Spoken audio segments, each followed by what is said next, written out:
Shalom Bapak Ibu dan Saudara, mari kita bersatu dalam doa. Bapa yang dalam surga, kami datang di hadapan-Mu dengan penuh ucapan syukur, kesempatan boleh kami merenungkan firman Tuhan pada hari ini, berkati kami. Dalam nama Tuhan Yesus kami berdoa, amin. Siapa di antara kita yang pernah bertanya dalam hati begini, jika Tuhan ingin orang percaya menjadi kuat, mengapa justru mengizinkan ada kelemahan dalam kehidupan orang percaya? Bukankah kekuatan lebih baik daripada kerapuhan? Alkitab menunjukkan sudut pandang yang berbeda. Kadang-kadang, saudara-saudara, Tuhan tidak sedang membentuk kita menjadi pahlawan yang berdiri sendiri, tapi menjadi anak yang tahu bagaimana kembali kepada Bapa dan bersandar kepadanya. Kelemahan kita seringkali menjadi cara Tuhan untuk mengingatkan bahwa kita tidak harus memegang kendali atas segala sesuatu dalam hidup kita. Ada saat di mana Tuhan mengizinkan kita merasa lelah supaya kita berhenti sejenak, mengandalkan kekuatan Tuhan. Kalau selama ini kita mengandalkan kekuatan kita sendiri, maka ketika kita sudah mulai lelah, mulai capek, itu tanda kita harus datang kepada Tuhan.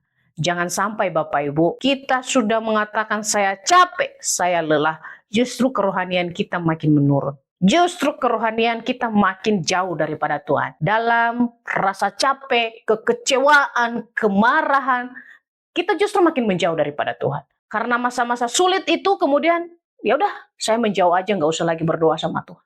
Jangan sampai Bapak Ibu, apapun keadaan, situasi, baik itu senang, baik itu sedih, datang sama Tuhan. Datang kepada Dia. 2 Korintus 12 ayat 9. Cukuplah kasih karuniaku bagimu, sebab justru dalam kelemahanlah kuasaku menjadi sempurna. Ayat ini mau mengatakan apa Bapak Ibu dan Saudara? Karena pada saat itu jemaat di Korintus hidup di tengah budaya yang mengagungkan kekuatan, mengagungkan status, kemampuan. Bahkan ada orang-orang yang meragukan kerasulan Paulus. Jadi orang-orang pada saat itu melihat Paulus hidupnya kok kayak dalam tanda kutip tidak ada yang wow begitu ya. Harusnya orang yang diberkati Tuhan adalah orang-orang kaya harusnya. Itu kan sudut pandang orang ya. Bahkan di zaman sekarang pun orang berpikir, kalau saya diberkati Tuhan hari ini, itu artinya saya bisa kaya. Itu artinya saya selalu sukses dalam perjalanan hidup saya. Itu artinya hidup saya akan segera diubahkan oleh Tuhan. Itu kan pemikiran orang-orang di masa itu, bahkan di masa sekarang. Ketika kita melihat orang itu menderita, misalnya nih suaminya meninggal dunia, terus kita bilang itu hukuman Tuhan karena ia sudah melakukan hal yang tidak baik dengan saya. Dia bangkrut. Oh ya, biarkan dia rasain karena dia itu gak pernah benar-benar hidup dengan apa yang dikatakan firman Tuhan. Seringkali kita melihat penderitaan orang lain sebagai hukuman, bukan? Tanpa kita sadari bahwa masa-masa itu justru adalah masa pemulihan daripada Tuhan. Maka Paulus mengingatkan bahwa justru di dalam kelemahannya lah, itu bukanlah sebuah kegagalan. Paulus menceritakan bahwa ia memiliki duri dalam daging yang membuatnya terus merasa lemah. Ia sudah berdoa agar Tuhan mengambilnya, tapi Tuhan tidak melakukannya. Sebaliknya, Tuhan mengajarkan Paulus bahwa kasih karunia-Nya sudah cukup bagi dia. Di sini kita melihat dimensi kristologi yang sangat dalam. Kuasa yang menaungi Paulus adalah kuasa dari Yesus Kristus. Yesus tidak datang dengan kemegahan dunia, tetapi dengan kerendahan hati. Ia bahkan rela menderita dan mati di atas kayu salib. Sebuah simbol apa? Kelemahan menurut dunia.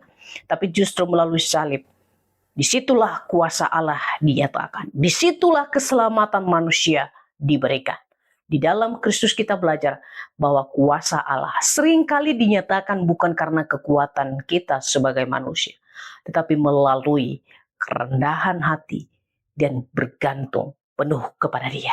Karena itu, pada waktu kita merasa lemah, pada waktu kita merasa gagal, atau tidak lagi sanggup untuk berdiri, tidak sanggup lagi melakukan apa-apa, mungkin itu bukan tanda bahwa Tuhan meninggalkan kita, tapi justru itu adalah ruang di mana Kristus bekerja paling nyata. Kelemahan bukanlah untuk menghancurkan saya dan saudara, tapi untuk melembutkan hati yang mungkin mulai keras oleh ambisi dan rasa mampu kita.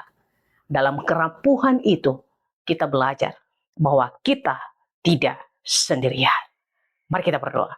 Bapa di dalam surga, inilah hidup kami serahkan ke dalam tangan-Mu Tuhan. Kadangkala kami sombong dengan apa yang kami miliki, kadangkala kami sombong dengan apa yang kami puja. Tapi melalui firman Tuhan mengingatkan kami bahwa hanya Tuhan satu-satunya sumber keselamatan kami. Dalam nama Tuhan Yesus kami berdoa. Amin.